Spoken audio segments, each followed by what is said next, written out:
ever smelled a specific flower or heard an old song and suddenly you are 10 years old again? You remember the street where you lived. You remember the taste of the ice cream you bought after school. You feel a warm, sweet feeling in your heart. In English, we call that feeling nostalgia, but many English learners struggle to talk about these feelings.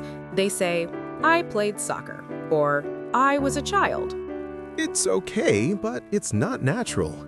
If you want to keep your listeners interested, you need the grammar of storytelling. We are so excited to share this lesson with you. But before we begin, please take a moment to subscribe to our channel. This helps us a lot. Yes, and please hit the like button and leave a comment below. Tell us where you are watching from. When you like and subscribe, it helps us keep creating these free lessons for you. Thank you so much for your support. Now, let's begin. So, Anna, let's start at the beginning. Where is your hometown? My hometown is a place called Silver Springs. It is a small town in the mountains. Eric, before I continue, we should explain a hometown for our new friends. Great idea. A hometown is the place where you spent your childhood. It might be where you were born or just the place where you grew up and went to school. Exactly. And my hometown used to be very small. Wait, you said used to be.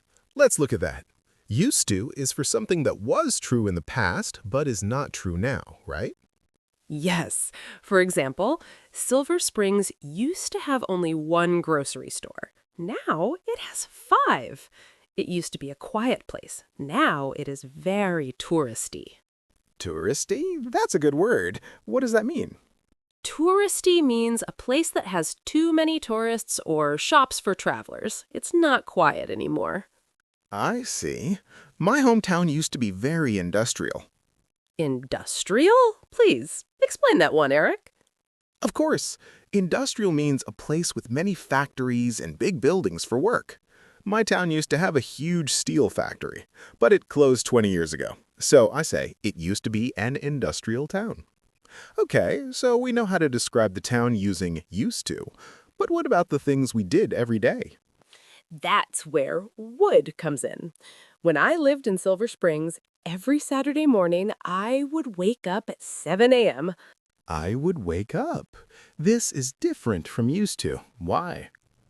We use would for repeated actions, things you did again and again, like a habit.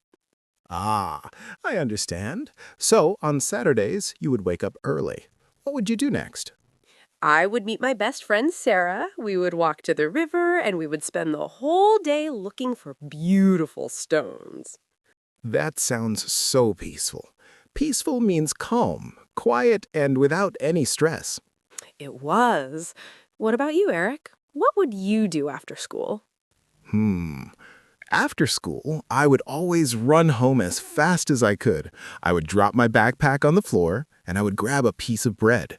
Then I would go outside to play with the neighborhood kids. Did you play soccer?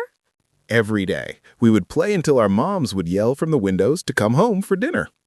Let's pause here. This is very important for our learners. You're right. Many people ask, can I use used to and would for everything? And the answer is no. Look at this chart. As you can see, used to works for everything. It works for states like I used to be shy and actions like I used to play. But would is picky.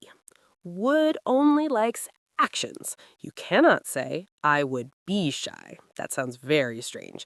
You must say, I used to be shy. So, if you're talking about a habit, like drinking coffee or riding a bike, you can use both. But if you're talking about your house, your appearance, or your feelings, stick with used to. Let's talk about school. This is a big part of childhood memories. Oh, I used to be so nervous on the first day of school every year. I used to worry about my new teachers. I was the opposite. I used to be very mischievous. Mischievous. That is a fun word. Let's spell that. M-I-S-C-H-I-V-E-O-U-S. What does it mean? A mischievous person is someone, usually a child, who likes to play tricks or do things that are a little bit bad, but not dangerous, just for fun. So you were the funny kid in class. Yes, I would hide my teacher's chalk, or I would draw funny pictures on the chalkboard when the teacher wasn't looking.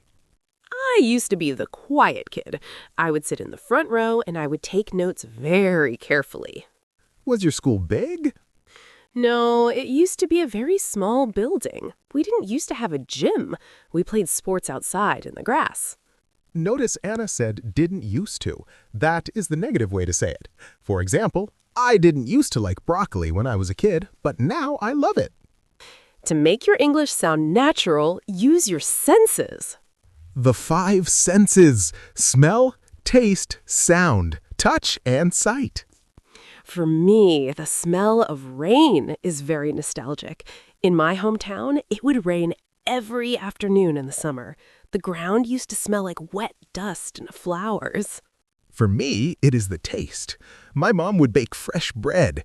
It used to taste like butter and salt. It was so delicious. Delicious means it tastes very, very good. We have talked a lot today about our pasts. We hope these examples help you tell your own stories. But before we say goodbye, we want to remind you that subscribing, commenting, and liking this video really helps us. It allows us to keep making these long, slow lessons for you every day. If you learned even one new word today, maybe mischievous or industrial, then this lesson was a success. Please share this video with a friend who is also learning English. And don't forget the memory challenge. Write your sentences in the comments using used to and would. We love reading them. Thank you for being such amazing students. We are proud of your hard work. Until next time, keep practicing and keep smiling. Goodbye, everyone. Bye-bye.